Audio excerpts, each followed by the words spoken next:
مولوی مانوی ہست قرآن در زبان پہلوی، کہ جس طرح مولانا رومی کی یہ جو مثنوی ہے، مولوی مانوی کی جو مثنوی ہے، یہ فارسی زبان کا قرآن ہے، یعنی جو قرآن کی حکمت، جو قرآن میں جو نظریات بیان ہوئے ہیں، جس طرح کی چیزیں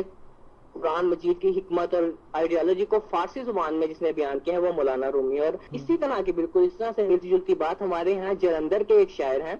گرامی، انہوں نے اقبال کے بارے میں بات کی. وہ کہتے ہیں کہ در دیدہ معنی نگراں حضرت اقبال، پیغمبری کر دو پیغمبر نہ تواقف، کہ وہ لوگ جو کہ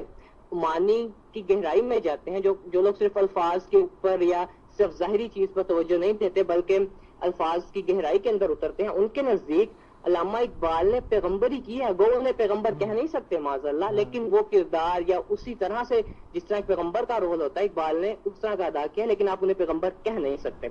اور پھر علی سب سے جو انٹرسٹنگ اور امیزنگ بات اس چیز میں ہے وہ اس طرح کا چیلنج جو اقبال اپنے آپ کو دیتے ہیں، یا وہ جس طرح سے مناجات اللہ کے رسول سے کرتے ہیں اپنی شاعری کے بارے میں، مطلب انہیں جس طرح کا یقین ہے اس چیز پر کہ انہوں نے اپنی شاعری کی بیس، اپنے فلسفے، اپنے ویژن کی بیس جو ہے قرآن کریم پر بنائی ہے، وہ جس طرح سے اللہ کے رسول سے مخاطب ہو کے اپنا اظہار کرتے ہیں کہ گر دلم آئینہ بے جوہر است، کے اللہ کے رسول اگر ہمارے دل کے آئینے پر زنگ کر چکا ہے اور اس میں حقائق اور دنیا کی جو ظاہری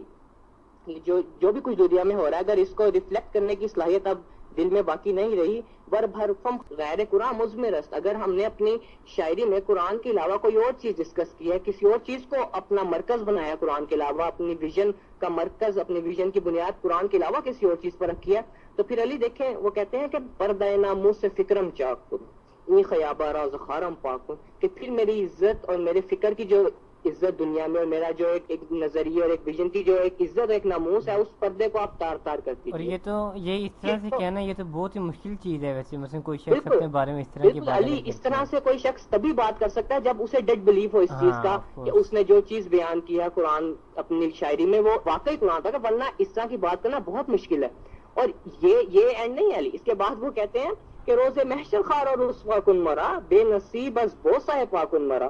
کہ اللہ کے رسول قیامت کے دن مجھے ساری دنیا، ساری کائنات کے سامنے ذلیل و رسوا کر دیجیے گا. علی دیکھیں کتنی بڑی بات ہے جو کوئی بھی شخص یا کوئی بھی ویژنری اپنے بارے میں کر سکتا ہے، کہ قیامت کے روز مجھے بالکل رسوا کر دیجیے پوری دنیا کے سامنے، اگر مشروط ہے کہ اگر میں نے قرآن کے علاوہ کسی اور چیز پر اپنی شاعری کی بیس رکھی ہے، اور مجھے اپنے پاؤں کا بوسہ لینے کی سعادت سے بھی جو ہے محروم کر دیجیے گا.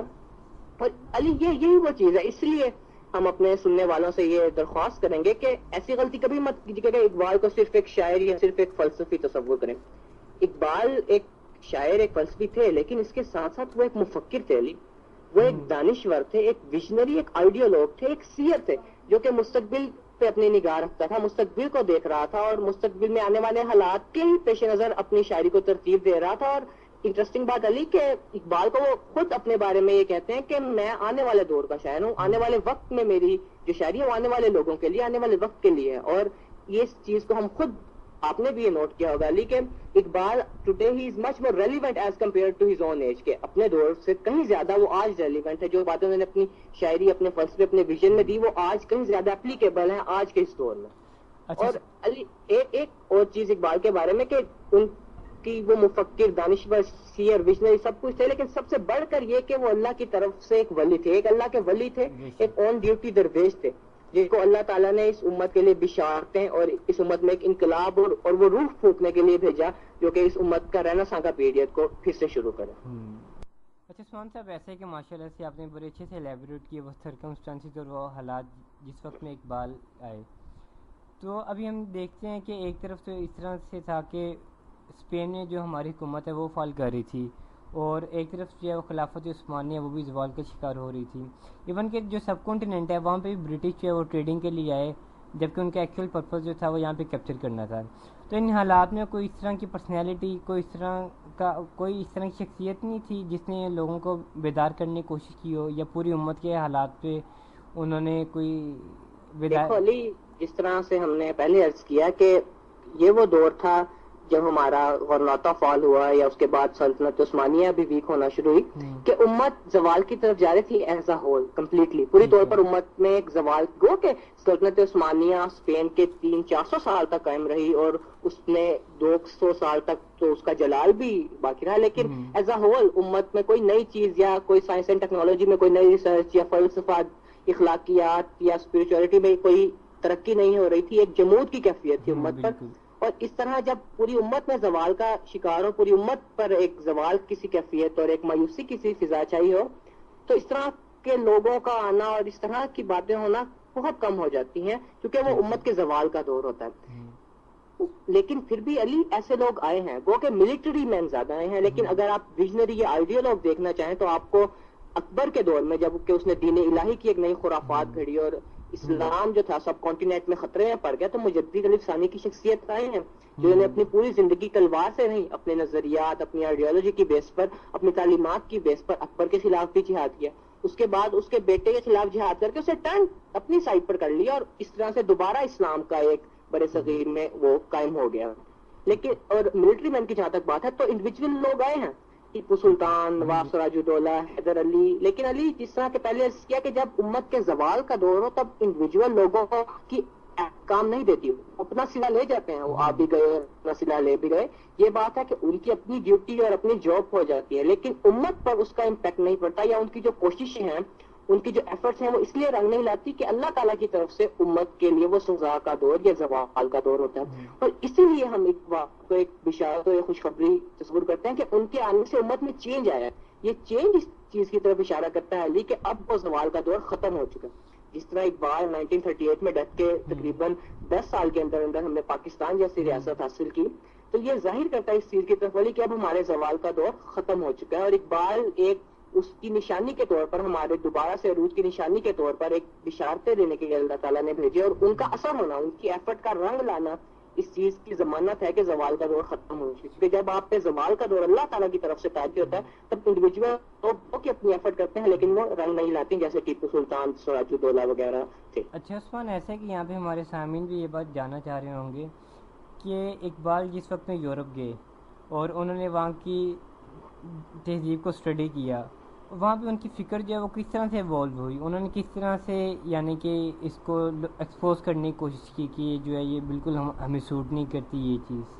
اس پہ تھوڑی روشنی ڈالیں. دیکھو علی, جب ہم اقبال کی زندگی کو اور اقبال کے جو ایک پیریڈ ہے ان کی زندگی کا ایوولوشن کا پیریڈ, تو ہمیں یہ پتہ لگتا ہے کہ یورپ جانے سے پہلے اقبال زیادہ تر ایک نیشنل قسم کے نیشنلٹی کا جذبہ تھا کہ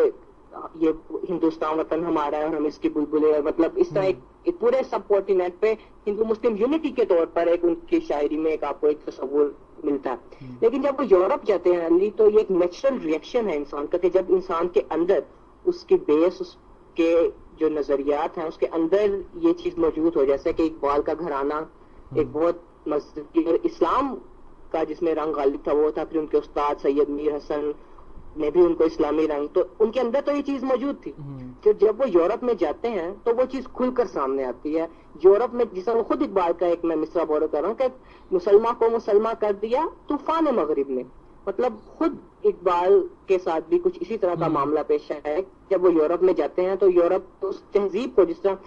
he came, he saw and he conquered, انہوں نے اس تہذیب کو دیکھا, اس تہذیب کو سمجھا اور اس تہذیب کو کانکر کر لیا, وہ اس تہذیب کو پوری طرح سے ایکسپوز کر دیا.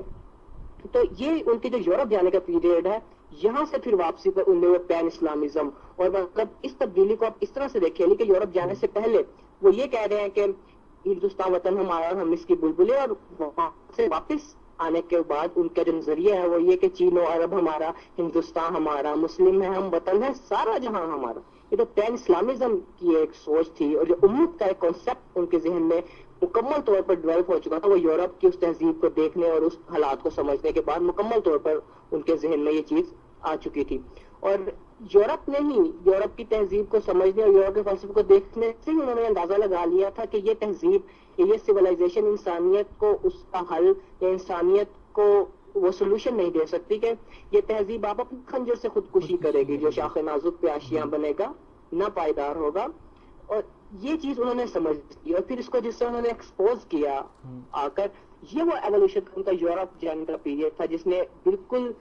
ان میں ایک نئی ڈائمینشن ایک نئی روپ تھی تو موجود. He was selected to do that job. کوئی اس طرح کی بات نہیں ہے کہ اگر وہ یورپ نہ جاتے تو یوں نہ ہوتا. He was selected to do that. لیکن وہ جو ایوولوشن کا ایک جو ان میں چیز آئی ہے یا جس طرح سے پھر انہوں نے آ کے ایک یو ٹرن اس ایک نیشنلزم سے ایک پین اسلامزم میں لیا, وہ یورپ نے ان پر